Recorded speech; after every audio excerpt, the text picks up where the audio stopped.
ইংরেজিতে যে ওয়ার্ড দ্বারা কোনো কাজ করা বোঝায় তাকে ভার্ব বলে। আবার কারো দ্বারা কোনো কাজ করানো হচ্ছে এমন অর্থ প্রকাশ পেলে সেই ভার্বকে কজেটিভ ভার্ব বলে। বাংলায় একে নিযন্ত ক্রিয়া বলে।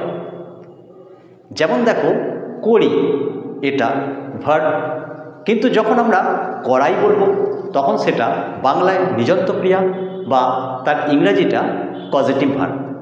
একইভাবে খাই, খাওয়াই, পড়ি, পড়াই, ফোটে, ফোটাই। এখন আমরা কয়েকটা সেন্টেন্সের মধ্যে দিয়ে এই কজেটিভ ভার্বের ব্যবহার নিয়ে আলোচনা করব। দেখো, আমি এখানে লিখেছি মা তার সন্তানকে খাওয়ায়। দেখো, এখানে খাওয়ার কাজটা কিন্তু মা করছে না, মানে মা খাচ্ছে না, মা তার সন্তানকে খাওয়াচ্ছে। ইংরেজিটা কী হবে? The mother feeds her child. তাহলে আমরা জানি খাই ইংরাজি ইট, কিন্তু খাওয়াই, খাওয়াই ইংরেজি দেখো ফিড।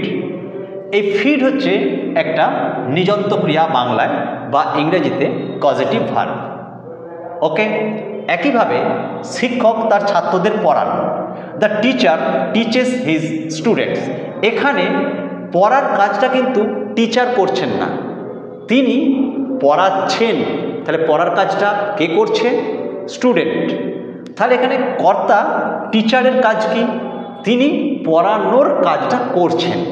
ওকে, তাই এখানে টিচ এই ইংরেজিটা বা এই ভার্বটা পজিটিভ ভার্ব। তাহলে আমরা কি দেখলাম?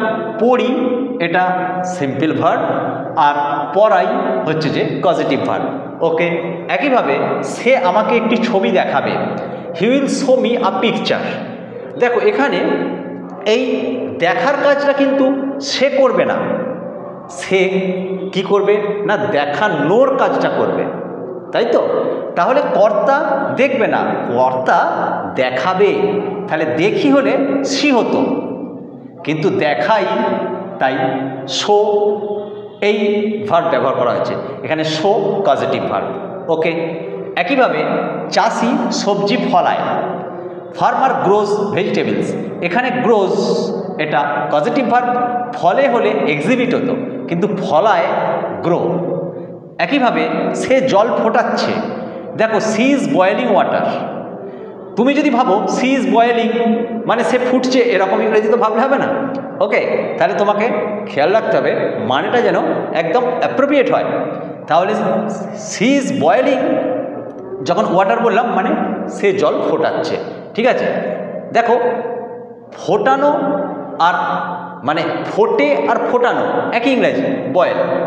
ওকে, তাহলে আমরা দেখলাম যে সিম্পল ভার্ব আর পজিটিভ ভার্বের মধ্যে যে ডিফারেন্সটা আমরা বুঝলাম। সিম্পল ভার্ব মানে কর্তা কাজটা করে, আর পজিটিভ ভার্ব মানে কর্তা কাজটা কাউকে দিয়ে করায়।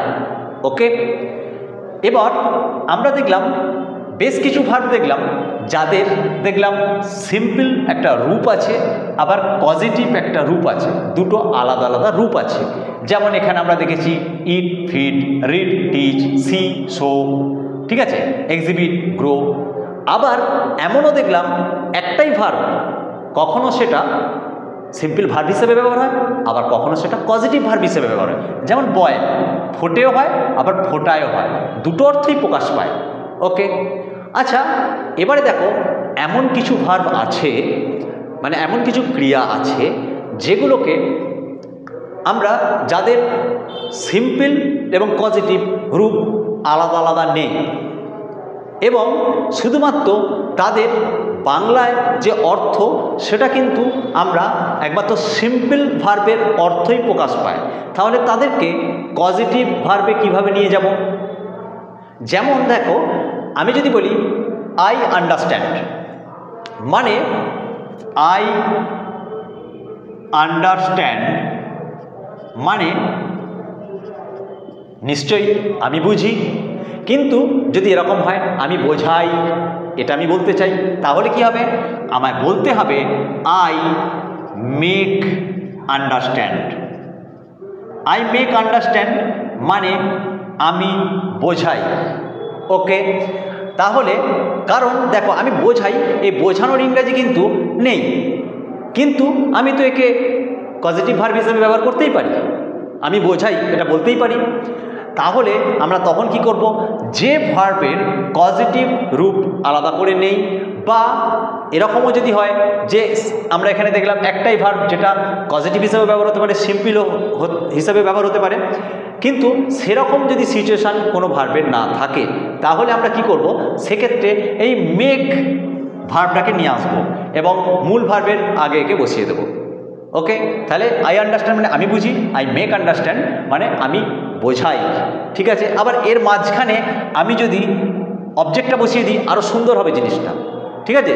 সেন্টেন্স আমি পুরো সেন্টেন্সটা বলছি না, জাস্ট দেখাচ্ছি যে মেক আন্ডারস্ট্যান্ড মানে তাহলে আমি বোঝাই, যেমন আই মেক হিম আন্ডারস্ট্যান্ড, আমি তাকে বোঝাতে পারি, ঠিক আছে, ঠিক আছে, বা I can make it understand এরকম বলতে পারি। তা যাই, তাহলে আমরা কি করব, যদি সেরকম কোনো ভার্ব থাকে সেই ভার্বগুলোকে আমরা পজিটিভ রূপ মেক এই ভার্বকে এনে এই ভার্বের সাহায্যে আমরা তার পজিটিভ রূপ করতে পারবো। এবারে প্রশ্ন হলো যে আমি যদি এটাকে পাস্টে বলতে চাই, আমি তাকে বুঝিয়েছিলাম, তখন আমরা এই মেককে পাস্ট ফর্ম মেড করে দেব, তাহলে এর পাস্ট রূপ হয়ে যাবে, অর্থাৎ আই মেড আন্ডারস্ট্যান্ড বলতে পারি। ওকে।